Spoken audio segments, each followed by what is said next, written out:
आप सबको प्रणाम करता हूँ। जो लोग जोड़े से बैठे हैं उनको जोड़े से प्रणाम करता हूँ। जो विवाहित किसी कारण से अकेले बैठे हैं उनसे निवेदन करता हूँ कि घर जाकर मेरी तरफ से चरण स्पर्श पहुँचाएं। जो कुंवारे बैठे हैं उनको इलू इलू करता हूँ।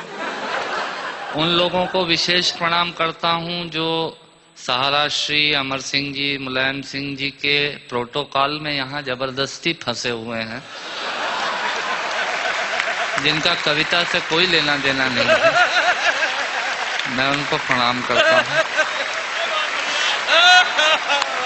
उन लोगों को स्पेशल प्रणाम करता हूँ जो भोजन के चक्कर में ये भजन का आनंद ले रहे हैं।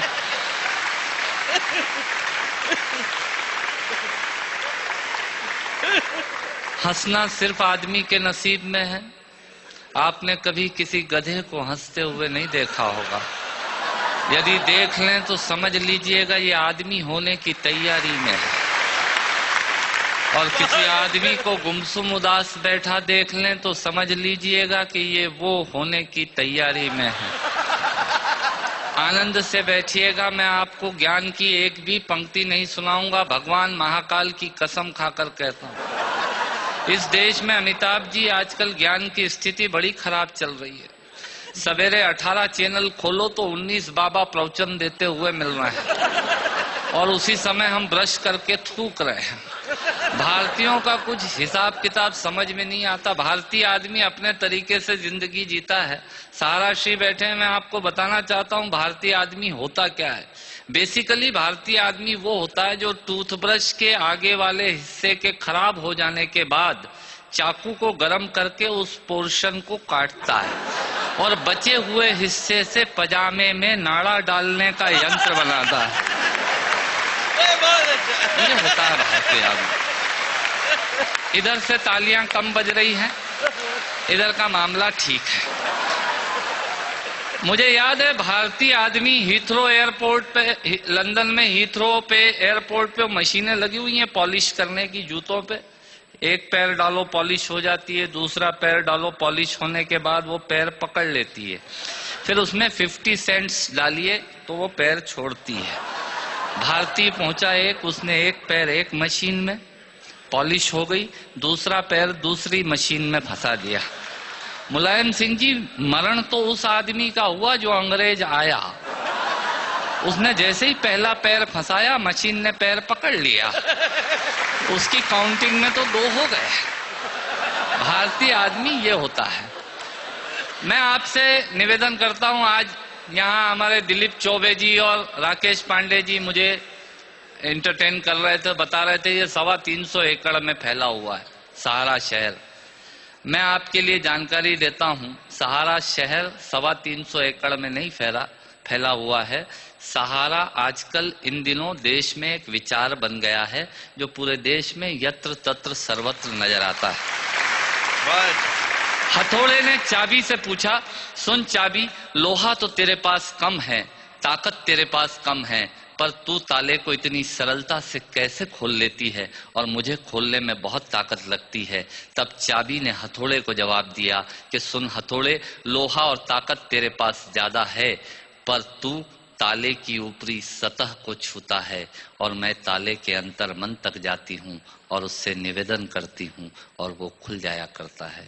स्वर्गीय हरिवंश राय बच्चन जी ने लोगों के दिलों में उतरने का प्रयास किया, इसलिए वो 100 वर्ष बाद भी आज भी हमारे अंतस में हैं। लोग दिमाग पर छाते हैं, उन्होंने दिल में पहुंचने की कोशिश की। मैं उनकी स्मृति को प्रणाम करता हूं और एक छोटी सी हास्य व्यंग की कविता से अपनी बात समाप्त करता हूं। जब मैं कहूं मजा ही कुछ और है, आप ताली बजा दीजिएगा। ये इनका तकिया कलाम होता है। जिनके आखिरी उंगली के नाखून का भी ऑपरेशन नहीं हुआ, वो आपको बाईपास कराने के लिए हॉस्पिटल का सजेशन देने आ जाएंगे। ये होते हैं रायचंद। सुनिएगा, आनंद लीजिएगा और ऑब्जर्वेशन देखिएगा। दांतों से नाखून काटने का, छोटों को जबरदस्ती डांटने का, पैसे वालों को गाली बकने का, मूंगफली के ठेले से मूंगफली चखने का, कुर्सी पे बैठ के कान में पेन डालने का और रोडवेज की बस की सीट में से स्पंज निकालने का। मजा ही कुछ और है, मजा ही कुछ और है। एक ही खूंटी पे ढेर सारे कपड़े टांगने का। साइकोलॉजी है, एक ही खूंटी पे ढेर सारे कपड़े टांगने का, नए साल पे दुकानदार से कैलेंडर मांगने का। ये एक शौक होता है। क्यों सेठ जी इस बार कैलेंडर वैलेंडर नहीं आए क्या? मैंने कहा तेरे घर में जगह तो है नहीं टांगने की, क्या भाभी की चोटी पे टांगेगा कैलेंडर? पर आदमी मांगता जरूर है फोकट की डायरी और कैलेंडर मांगने का। एक ही खूंटी पे ढेर सारे कपड़े टांगने का, नए साल पे दुकानदार से कैलेंडर मांगने का, चलती रेल में चढ़ने का, दूसरों की चिट्ठियां पढ़ने का, मांगे हुए स्कूटर को तेज भगाने का, और खुद को नींद नहीं आने पे पत्नी को जबरदस्ती जगाने का। मजा ही कुछ और है, मजा ही कुछ और है। चोरी से फल फूल तोड़ने का, खराब ट्यूबलाइट और मटकों को फोड़ने का, पड़ोसन को घूर घूर के देखने का। भैया ऐसे खुश हो रहे हैं जैसे उनका चरित्र चित्रण हो रहा है। चोरी से फल फूल तोड़ने का, खराब ट्यूबलाइट और मटकों को फोड़ने का, पड़ोसन को घूर घूर के देखने का, अपना कचरा दूसरे के सामने फेंकने का, बाथरूम में बेसुरा गाने का और थूक से टिकट चिपकाने का। मजा ही कुछ और है, मजा ही कुछ और है। ऑफिस में लेट आने का, फाइल को जबरदस्ती दबाने का, चाट वाले से फोकट की चटनी डलवाने का। भैया थोड़ी चटनी देना। ऑफिस में लेट आने का, फाइल को जबरदस्ती दबाने का, चाट वाले से फोकट की चटनी डलवाने का, बारात में प्रेस किए हुए कपड़ों पे फिर से प्रेस करवाने का, ससुराल में साले से पान मंगाने का और साली की पीठ पे धोल जमाने का। मजा ही कुछ और है, मजा ही कुछ और है। ब्याज के माल से मलाई खाने का, थर्ड क्लास ससुराल को फर्स्ट क्लास बताने का। ससुराल किसी की बुरी नहीं होती और साला तो विवेकानंद जी से कम बुद्धिमान किसी का होता ही नहीं है।